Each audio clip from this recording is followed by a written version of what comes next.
Mga ka-Republic, asahan ng mainit na bakbakan sa pagsisimula ng sagupaan ng Barangay Ginebra at Rain or Shine ngayong PBA Commissioner's Cup Semifinal Series. Sinabi ni Team Cone na napakahirap sabayan ng running game ng Elasto Painters. Hindi pinaporma ng mga bataan ni Coach Yeng Giao ang SMB sa kanilang quarterfinals match-up. Ang Ginebra naman dinurog ang Phoenix LPG Masters upang maikasa ang best of 7 semifinal series laban sa ROS.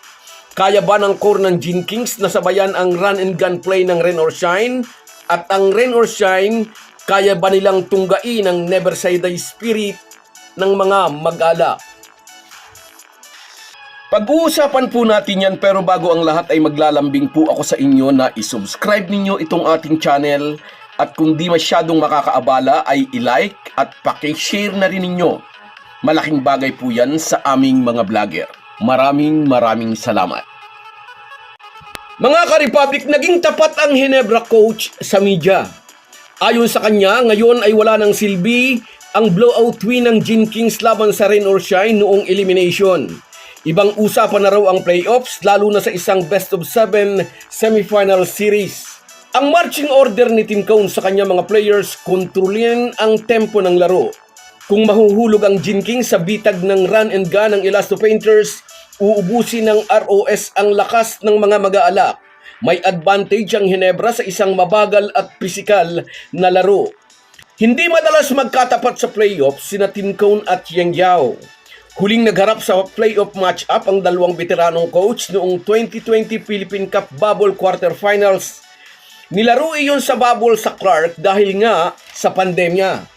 Top seed noon ang Gin Kings, number 8 naman ang ROS. Nagwagi ang Ginebra at nagtuloy-tuloy hanggang makuha ang kampyonato. Ang huling semifinal series naman sa pagitan ng Ginebra at ROS ay noong 2018 Commissioner's Cup. Best of 5 ito. Binuhat ni Justin Brownlee ang Gin Kings sa seryeng ito kung saan nagpasabog siya ng 44 points sa Game 3. Ang Ginebra rin ang nagwagi sa sagupaang ito, 3-1. Ngunit noong 2016 Commissioner's Cup Quarterfinals, pinataob ng Rain or Shine ang Ginebra 2-0. Nagtuloy-tuloy ang Elasto Painters para sungkitin ang kanilang pangalawang kampyonato sa liga. Pero simula noon, 10 taong title drought ang sumunod hanggang sa kasalukuyan. Kaya sobrang importante para sa kupunan ni Coach Yeng Giao ang semifinal series nilang ito kontra sa mga mag-aala. Sa kabilang banda, halos 4 na taon na rin ang tagtuyot sa titulo sa kampo ng mga mag-aalak. January 15, 2023 pa, nang huli silang manalo ng kampyonato laban sa guest team na Bay Area Dragons. Kaya kung mahalaga kay Coach Yeng Giao ang semifinal series na ito ngayon, ganun din kaimportante ito para kay Coach Team Cone. Magiging mabigat na laban ito para sa Rain or Shine pag-amin ni Coach Yeng. Halos kalahati raw ng Gilas Pilipinas team ang katapat nila kasama ang 3-time best import. Alam naman nating lahat si Coach Yeng ang number 1 fan ni Justin Brownlee na noon ay lantaran niyang pinuri sa pagsasabing matagal na raw siya sa PBA at nakita raw niya na dumating at umalis ang maraming import sa PBA, pero sa tingin daw niya walang makakapantay sa naging impact ni Justin Brownlee sa liga. At ngayon bilang coach, isa sa main concern ni Coach Yeng Giao ay kung paano i-neutralize ang hinahangaan niyang import.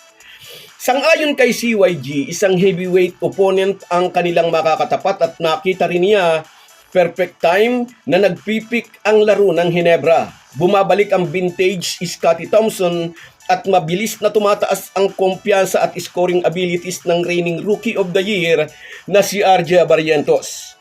Ang Rain or Shine ang number 1 scoring team sa elimination round at alam ni Coach Yeng, magdi-design ang Ginebra coach ng defensive scheme para pabagalin ang transition offense ng Elasto Painters.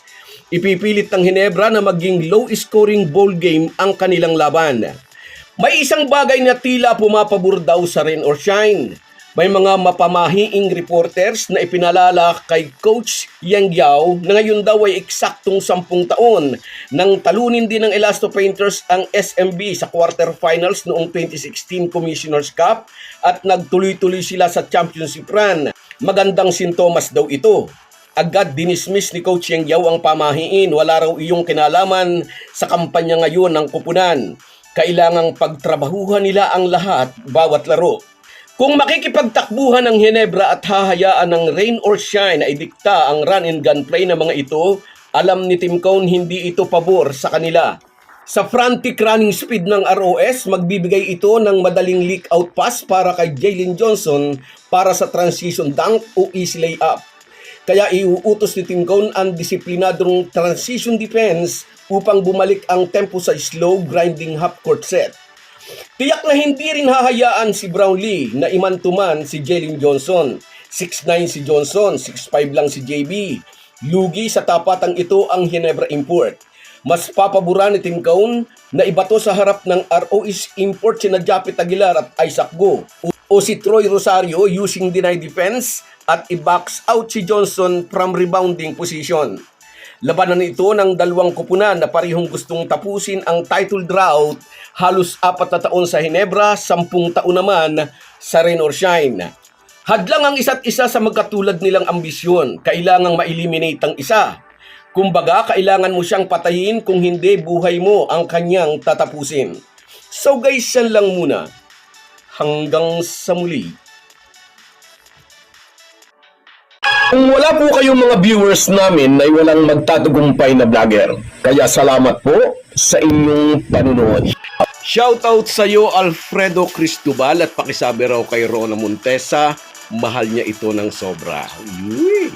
At sa iyo rin, Maria Salome Robrigado, kahit ano raw ang sabihin, forever Ginebra pa rin, sabi niya. At sa iyo rin, Nora, wala raw utak si Saison, sabi niya.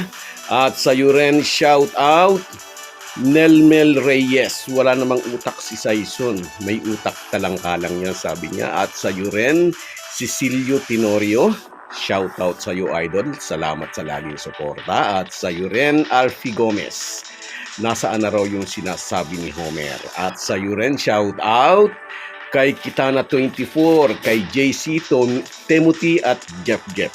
Salamat sa Kahit inyong gaano lahat. po tayo kabisi, ay huwag po nating kalimutan ang ating buhay espiritual. Lagi po tayong magpasalamat sa bawat araw na dagdag sa ating buhay. Malaki po ang maitutulong ng pananalangin araw-araw. Isang paalala po mula sa inyong Halo-Halo Sports Republic.